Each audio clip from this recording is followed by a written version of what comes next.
दोस्तों welcome back गांव वाले की वीडियोस। आज हम बात करेंगे बर्ड चेजर मूवी के बारे में। इस मूवी को 2022 में रिलीज किया गया था। इसमें दो सीरियल किलर पॉइंट पे जितने भी लोग आते हैं उन्हें बहुत बुरी तरीके से टुकड़े टुकड़े करके मारते हैं। तो बिना टाइम वेस्ट के वीडियो को स्टार्ट करते हैं। अगर आपको हमारा एक्सप्लेनेशन पसंद आए तो प्लीज वीडियो को लाइक जरूर करें। मूवी के स्टार्ट में हम दो लोगों को देखते हैं जो कि अपनी मरी माँ को दफनाते रहते हैं और इतने में सड़क से एक कार की आवाज आती है। यहाँ पर ये कार खराब हो जाती है और इसमें से स्टीव नाम का बंदा कार को चेक करने के लिए बाहर निकलता है और इसकी गर्लफ्रेंड यहाँ पर बैठी होती है और इतने में यहाँ पर एक बंदा आकर किसी को फावड़े से मारकर बेहोश कर देता है। और अगले सीन में हम देखते हैं सुलिस को यहाँ पर बंद हुआ देखते हैं और ओवेस नाम का यहाँ पर बंदा आता है और इससे कहता है कि तुम कहीं नहीं जाओगे और अब सारी जिंदगी यहीं पर रहोगी। बाहर आता है और उसके बॉयफ्रेंड की बॉडी के यहाँ पर टुकड़े टुकड़े करने लगता है। और फिर हम कुछ महीने बाद का सीन देखते हैं। यहाँ पर ये लेडी प्रेग्नेंट हो जाती है और दूसरी तरफ हम देखते हैं कि 4 आदमियों का ग्रुप इस पिकनिक पॉइंट पर यहाँ पर आता है। यहाँ पर इन चारों लोगों की कार खराब हो जाती है और इनमें से माइक, जैना और क्रिस नाम के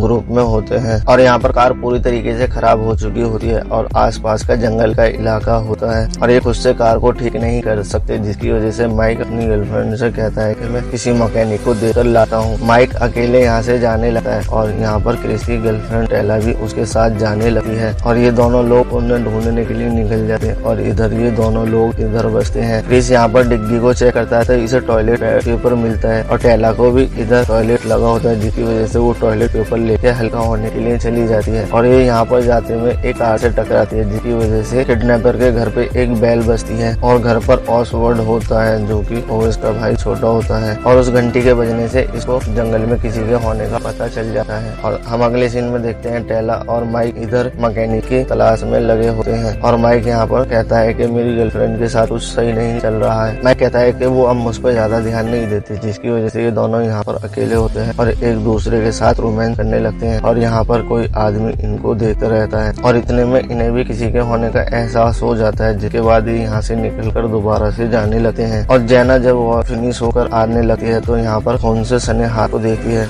यहाँ पर आकर क्रिस को बताने लगे। क्रिस कहता है कि हो सकता है किसी ने शिकार किया हो और उसका हाथ सन के पैरों से लग गए हो। और अगले सीन में हम देखते हैं माइक और टेला यहाँ पर गैस स्टेशन पर आ जाते हैं। ये यहाँ पर गैस स्टेशन के अंदर आते हैं और यहाँ पर इन्हें ओविन मिलता है और यहाँ पर अपने कार के बारे में बताने लगते हैं और ओविन यहाँ पर दूसरे मैकेनिक को कॉल करके बुलाने लगता है। और अगले सीन में हम देखते हैं क्रिस और जैना यहाँ पर बैठे होते हैं और ऑकवर्ड यहाँ पर आकर इनकी चुके से फोटो खींच लेता है और इनको भी पता चल जाता है और इन्हें यहाँ पर बहुत अजीब सा लगने लगता है। और यहाँ पर माइक और टेला गैस स्टेशन पर उस मैकेनिक का इंतजार करते रहते हैं और टेला यहाँ से बोर होकर चली जाती है और माइक काफी देर बैठने के बाद अंदर जाता है और वो देखता है कि वो आदमी किसी चीज को ठीक कर रहा है और उससे ठीक नहीं होती, तो माइक उसकी हेल्प करने लगता है और ओवे यहाँ पर इस मौके को पाकर इसके सर पर वार करके बेहोश कर देता है। और हम देखते हैं कि टेला वापस कार के पास जाती रहती है और जंगल से इसे कोई आवाज आती है, जिसकी वजह से वो डर के दोबारा से गैस स्टेशन की तरफ जाने लगती है। और इधर जब टेला गैस स्टेशन पर आती है तो ओवे से उसके बारे में पूछने लगती है। वो कहता है कि वो अभी टॉयलेट में गया है, जिसकी वजह से टेला यहाँ पर उसका वेट करने लगती है और काफी वेट करने के बाद वो बाहर नहीं आता, जिसकी वजह से वो ओवन से जाकर दोबारा पूछने लगती है। और फिर ये क्रिस को देखने अंदर आती है और जैसे ही ये अंदर आ जाती है ओवन इसके सर पे वार करके इसे भी बेहोश कर देता है। और फिर हम यहाँ पर माइक को बंधा हुआ देखते हैं और वो टेलर को पैक करके घर पे ले जाने वाला होता है। इधर हम क्रिस और जैना को देखते हैं जो कि रोड पर जाते रहते हैं और यहाँ पर इन्हें एक पिक्चर मिलती है, उसमें माइक और टेला की रोमांस करते की पिक्चर होती है। और यहाँ पर क्रिस को देखकर अपनी गर्लफ्रेंड को बहुत ज्यादा बुरा लगने लगता है। इतने में ओसवाल्ड यहाँ पर इनके सामने हथियार लेकर आ जाता है और क्रिस इस पर हमला करने लगता है और क्रिस जैना से यहाँ से भागने के लिए कहता है कि बहुत जल्दी से यहाँ से भाग जाओ। ओसवाल्ड यहाँ पर क्रिस की बॉडी को डैमेज कर देता है और यहाँ से जैना भाग जाती है। और यहाँ पर जैना ओवन की कार को रुकवाती है और उससे हेल्प मांगने लगती है और कहती है कि एक लड़का है जो हमें मारने की कोशिश कर रहा है। ओवन इससे कहता है तुम मेरे घर पर चलो और वहाँ पर फोन है तो तुम पुलिस को फोन कर देना। और जैना इसके साथ चली जाती है और जैसे इसके घर पर पहुँचती है तो वो फोन करने लगती है पर फोन यहाँ पर डैमेज होता है और ओविन यहाँ पर इसे गन पॉइंट करके किडनैप कर लेता है और इससे कहता है कि जैसा मैं बोलूं वैसा करो वरना इस बंदूक से गोली चलते देर नहीं लगेगी। ओवन इसे बाहर लाता है और कार में रखी डेड बॉडी को इन दोनों की हेल्प से उठा लेते हैं। अब ओवन यहाँ पर आकर इनसे बहुत डराने लगता है और उसके बाद वो क्रिस की बॉडी को लाकर इन्हीं के सामने जान से मार देता है ताकि ये बहुत ज्यादा डर जाए। और ये सब देखकर टेलर को यहाँ पर उल्टी होने लगी है और इसके मुंह को खोल देता है और कुछ ही देर बाद इसके मुंह को दोबारा से बंद कर देता है। उसके बाद वो क्रिस की बॉडी को बाहर लाते हैं और उसकी बॉडी के टुकड़े टुकड़े करने लगते हैं। ऑक्सफोर्ड यहाँ से बाहर चला जाता है और हम देखते हैं ये दोनों लड़कियां यहाँ पर बंदी होती है और ये यहाँ पर ऐसे ही नहीं बैठती, जिसकी वजह से वो खुद को करने की कोशिश करती है और ये यहाँ पर कामयाब हो जाती है। ऑसवाल्ड जैसे अंदर आकर देखता है तो वो देखता है कि ये दोनों लड़कियां यहाँ से भाग चुकी होती हैं और वो यहाँ पर बहुत ज्यादा परेशान हो जाता है। ओवेन यहाँ पर माइक को गैस स्टेशन पर लेने आया होता है और यहाँ पर इसे फिर से टॉर्चर करने लगता है और ये दोनों लड़कियां भागते हुए एक रोड पर आ जाती है और यहाँ पर इन्हें एक ट्रक ड्राइवर दिखता है जिससे कि ये हेल्प मांगने लगती हैं और ये यहाँ पर इसे सब बातें बताती हैं। उसके बाद वो ट्रक ड्राइवर इनकी हेल्प करने के लिए इन्हें एक सेफ जगह पर ले जाने लगता है, पर इन दोनों को ये नहीं पता होता कि ये भी उन्हीं के साथ मिला हुआ है और फाइनली ये यहीं पर वापस ले आता है जहाँ से ये भागे हैं और इन्हें गन पॉइंट करके घर के अंदर ले जाने लगता है और इतने में ऑसवाल्ड यहाँ पर आता है और टेलर के पेड़ को एक चाकू की मदद से चीर देता है। जैना को उस घर के अंदर लाया जाता है और ये यहाँ पर एक आदमी बहुत खूंखार होता है उसको देखती है और इसे जमीन पर एक नोकदार चीज मिलती है जिसकी वजह से जैना उसे उठा लेती है और इसे दूसरे कमरे में लाया जाता है। यहाँ पर जैना एक लेडी को देखती है जो कि बहुत प्रेग्नेंट होती है और जैना कहती है तुम डरो मत और उसके बाद वो नाइफ से उसके हाथ की रस्सी को काटने लगती है और रस्सी कट जाने के बाद जैना यहाँ से दूसरी तरफ चली जाती है और चाकू इसके हाथ में होता है जिसकी वजह से वो अपने पेट पे वार करके अपने बेबी को मार देती है और उसके बाद को मार लेती है। ऑसवाल्ड ये देख लेता है जिसकी वजह से वो बहुत ज्यादा गुस्सा होता है और जैना को बहुत बुरी तरीके से यहाँ पर पीटने लगता है और ओवेन यहाँ पर आता है और ये सारी चीजों को देखकर बहुत ज्यादा गुस्सा होने लगता है और हम देखते हैं कि वो ओल्ड मैन भी रोड पर निकल जाता है पर इसे कुछ भूलने की वजह से वो वापस आने लगता है और हम इधर देखते हैं कि जैना के हाथों बंधे होते हैं, पाँव नहीं बंधे होते, जिसकी हेल्प से वो यहाँ से भागने लगती है और ये यहाँ पर अपना मुंह खोल लेती है और कार के पास जाती है और कार में यहाँ पर माइक बंधा होता है जिसके बाद वो माइक को हाथ खोल देती है और इधर हम देखते हैं ओवेन उसकी डेड बॉडी को लाकर काटने वाला होता है और माइक हाथ लेने के बाद यहाँ पर गन उठाने लगता है और जैना इससे यहाँ से जाने के लिए कहते नहीं मानता। उसके बाद वो धीरे धीरे घर के अंदर जाता है और यहाँ पर पहले रूम में ढूंढता है, इसे यहाँ कुछ नहीं मिलता और ये दूसरी साइड जब बाहर जाए बॉडी दिखाई देती है और यहाँ पर ओवेन इतने में इस पर हमला कर देता है पर माइक यहाँ पर बच जाता है और उसकी वजह से दोबारा गन उठाकर इसे गन पॉइंट कर लेता है और ओवेन को गोली मार देता है जिसकी वजह से ओवेन की यहीं पर डेथ हो जाती है और दूसरी तरफ से वियर्ड आता है और यहाँ पर माइक को गन से मार देता है और हम देखते हैं कि जैना इतने में पीछे से आकर इसे भी बड़े हथियार से मार देती है और यहाँ पर ऑसवाल्ड आ जाता है और यहाँ की सिचुएशन को देखकर वो सीधा अंदर जाता है और यहाँ पर उस दरिंदे को खोल देता है और हमें यहाँ पर पता चलता है कि ये एक म्यूटेंट है और वो वहाँ से भागते हुए आता है और डेड बॉडियों को खाना शुरू कर देता है और जैना यहाँ से भागकर सीधा कार की तरफ आती है और वो म्यूटेंट भी इसकी तरफ आने लगता है और इस सीन के बाद हमें पता नहीं चलता कि जैना यहाँ से बच के जा पाती है या नहीं। और लास्ट सीन को देखकर ऐसा लगता है कि यहाँ पर सभी लोग मर चुके हैं ऑसवाल्ड को छोड़कर और उस म्यूटेंट को छोड़कर और इस मूवी का यहीं पर एंड हो जाता है। अगर आपको हमारी एक्सप्लेनेशन अच्छी लगी हो तो प्लीज चैनल को सब्सक्राइब करें और बेल आइकन को ऑन करें। मिलते हैं किसी नेक्स्ट वीडियो में, तब तक